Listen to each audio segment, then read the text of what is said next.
my brother திரு ராகுல் காந்தி அவர்கள்.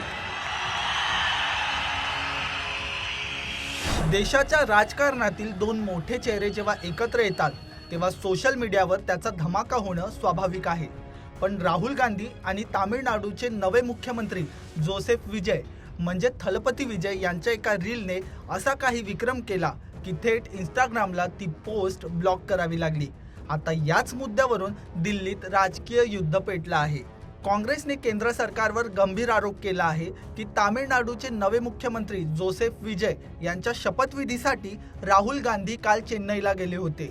या वेळेचे त्यांचे फोटो आणि रील सोशल मीडियावर तुफान व्हायरल झाली. काँग्रेस नेते श्रीवत्स यांच्या दाव्यानुसार एका तासापेक्षा कमी वेळात या रीलला 1,20,00,000हून अधिक व्ह्यूज मिळाले, तर फोटो पोस्ट 4,60,00,000 लोकांपर्यंत पोहोचली. पण अचानक या पोस्ट ब्लॉक करण्यात आल्या.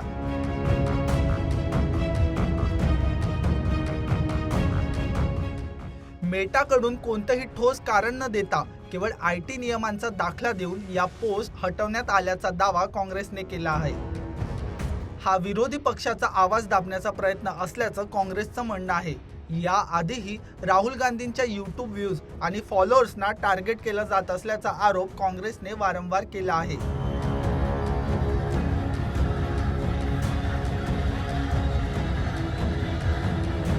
दुसरीकडे केंद्र सरकारच्या इलेक्ट्रॉनिक्स आणि माहिती तंत्रज्ञान मंत्रालयाने हे सर्व आरोप फेटाळून लावले आहेत.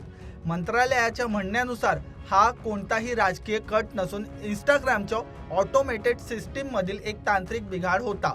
ही चूक आता दुरुस्त करण्यात आली असून पोस्ट पुन्हा रिस्टोर झाल्याचं सरकारने स्पष्ट केलं आहे.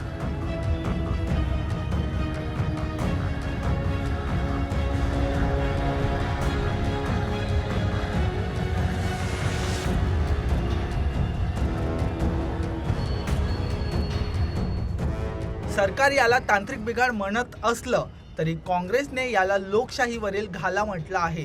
आता या वादाचं रूपांतर पुढच्या काळात कोणत्या राजकीय वळणावर होतं हे पाहणं महत्त्वाचं ठरेल.